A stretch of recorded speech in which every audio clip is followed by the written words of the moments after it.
ang taong nakaimbento ng tunnel warfare ay tunay na matalino. Habang naglalakad ang mga sundalong Amerikano sa ilalim ng lupa, maaari silang tusukin ng matutulis na bakal kung hindi sila mag-iingat. Kapag sumilip sila, maaaring may lubid na handang sumakal sa kanila, bitag ng mga Vietnamese. Minsan ang kalaban nila ay hindi tao kundi ahas. Isang saglit lang ng pagiging pabaya, kagat ng kobra ang sasalubong, at kamatayan ang kasunod. Tulad ng lalaking ito, nalunod siya mismo sa ilalim ng tunnel, patibong ng mga Vietnamese. Kahit bombahin ng eroplanong Amerikano, hindi pa rin matalo ang mga Vietnamese. Tago lang sila sa ilalim ng lupa. Kahit granada ang ihulog, wala ring epekto. Dahil liko-liko ang mga lagusan. Hindi umaabot ang pagsabog sa target. Sinubukan din ng mga Amerikano ang lasong gas, pero matalino ang Vietnamese. Gumagawa sila ng water wall o maliit na dam sa bungad ng tunnel, hindi tuloy makapasok ang gas. Naghanap ang mga Amerikano ng pasukan ng tunnel. Nagdala sila ng 2 aso at sinundan sila papunta sa kulungan ng baboy. Akala nila dito lalabas ang mga Vietnamese. Pero hindi nila alam, ang mga lagusan ay parang maze, abot hanggang 200 kilometro. Ang mga tunnel ay konektado sa lahat, maging banyo, ilog, at kahit mismong kampo ng mga Amerikano. Sa kalagitnaan ng gabi, tahimik lang na sumusulpot ang mga Vietnamese, handang umatake, at ang mga patibong, sobrang brutal. Ang tinik na bitag ay parang sapatos na bakal. Kapag inapakan ng sundalo, tusok agad ang binti ng maraming matutulis na kawayan. Sobrang sakit. May bamboo trap din na kapag nadikit, babagsak mula sa itaas at tatama sa katawan. Diretso, walang awa. May bow and arrow trap din. Kapag nadikit ang isang string, puputok ang pana na may lason. Diretsong tatama sa sundalo. Pinakakinatatakutan, ang box grenade. 2 granada na nakakabit sa isang maninipis na tali. Kapag napadaan at nahila, sabog agad. Walang takas. At ang pinakamatindi, ang bitag na may ahas. Minsang bumagsak ang sundalo sa hukay, hindi tinik ang kalaban kundi isang buhay na ahas, handang kumagat. Maraming mga Amerikano ang natakot dito. Dahil sa digmaan ng utak at tapang, hindi armas ang tunay na sandata, kundi katalinuhan. Ano kaya ang pakiramdam ng maligo sa bunganga ng bulkan? Sa Colombia, may isang mud volcano o bulkan ng putik na dinarayo ng napakaraming bisita araw-araw para maranasan ang kakaibang paliguan sa putik. Hindi tulad ng karaniwang bulkan na sumasabog ng lava, ang bulkan na ito na may taas na 15 metro lamang ay patuloy na naglalabas ng pinong, mainit-init na natural na putik. Nananatili itong may komportableng temperatura na 22 antas Celsius. Maraming bisita ang basta na lang lumulublob sa bunganga nito at kung mahuhuli ka ng dating, kailangan mong pumila. Ang putik ay sagana sa mineral at pinaniniwalaang nakalilinis ng mga pores at nakapagpapalusog ng balat. Pagkatapos gamitin, nagiging makinis at malambot ang balat. Mas kamangha-mangha pa, kaya nitong palutangin ng isang tao nang walang takot na lumubog.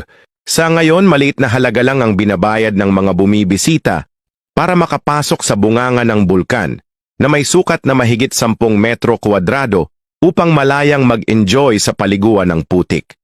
Mayroon ding mga profesional na nag-aalok ng mud scrubbing services para tuluyang makapag-relax ang mga tao at mapahiran ng bulkanikong putik ang bawat bahagi ng kanilang balat. Kung magkakaroon ka ng pagkakataon, gusto mo bang subukan ang ganitong kakaibang karanasan sa paliguan? Ito ang itinuturing na pinakamatalinong tao sa mundo. Pantay niyang ini-sprayan ng tubig na may apog ang kanyang mga mais. Sa unang tingin parang kakaiba o kalokohan ito, pero ang paraang ito ang nagdala sa kanya ng 80 milyong dolyar kada taon. Maraming tao ang naniniwala na ang apog ay nakakasira, pero sa katotohanan, ang pulbos na apog ay isang natural na pampabuti ng lupa.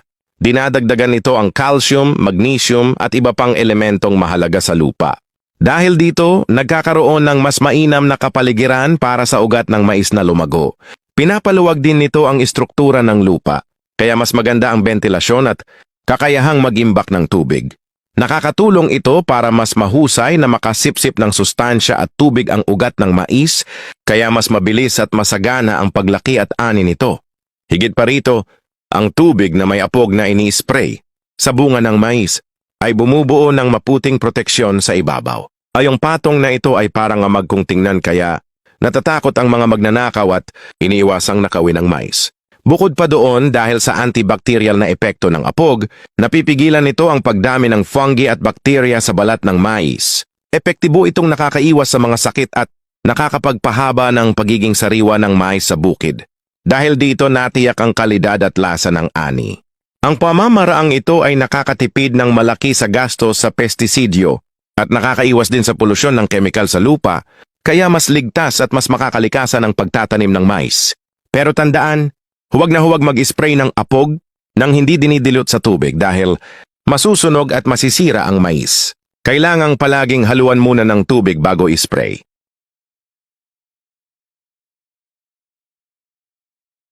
Isa ito sa pinakamahal na hotel sa buong mundo, ang Marina Bay Sands sa Singapore. Ang halaga ng pagpapatayo ng napakalaking estrukturang ito na kahawig ng barkong lumulutang sa himpapawid ay umabot ng halos $10 billion. Kaya't itinuring itong isang obra maestra ng arkitektura sa kasaysayan. Binubuo ang hotel ng tatlong magkakaugnay na tore. Bawat isa ay may 57 na palapag na umaabot sa taas na halos 680 feet. Sa ibabaw ng tatlong tore ay may isang dambuhalang barko na may habang 1,150 feet na tila isang makabagong futuristic spacecraft na nakalutang sa langit, isang tanawing tunay na nakamamangha. Bilang isa sa pinakamalaking hotel sa buong mundo, meron itong 2,561 na kwarto at ang pinakamalaking outdoor infinity pool sa buong mundo na 3 beses ang laki kumpara sa karaniwang Olympic pool. Kapag nakatayo ka sa pool at tanaw ang napakagandang skyline ng Singapore, para kang lumalangoy sa ulap, isang karanasan na kapanapanabik at kahanga-hanga.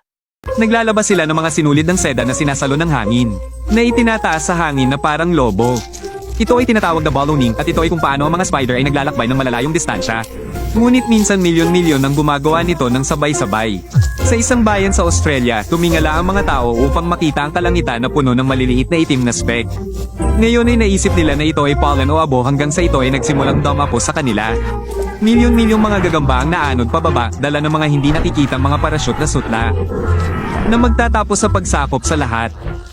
Itinatapon ng lalaking ito ang mga isda sa kanal, pero bakit nga ba? Sa totoo lang, ang mga isdang ito ay inilalagay sa drainage system ng Japan, na kilala sa buong mundo sa pagkakaroon ng malinis na tubig. Pero ang tunay na sekreto sa likod ng kalinisan ng tubig nila ay ang mga isdang ito mismo. Kapag nakikita ng mga tao ang mga isda sa kanal, hindi na sila nagtatapon ng basura. Sa halip, mas lalo pa silang nagpapakawalan ng isda, na unti-unting lumalaki at malayang lumalangoy sa buong lungsod. Ginagawang mas maganda at mas buhay ang kapaligiran. Alam mo ba may kakaibang paraan ng mga Chino sa pag-graft ng mangga? Pinuputol nila yung tuktok ng puno, tapos hinihiwaan ng konti para maidikit yung bagong sanga. Ilang araw lang may mga usbong na agad na tumutubo.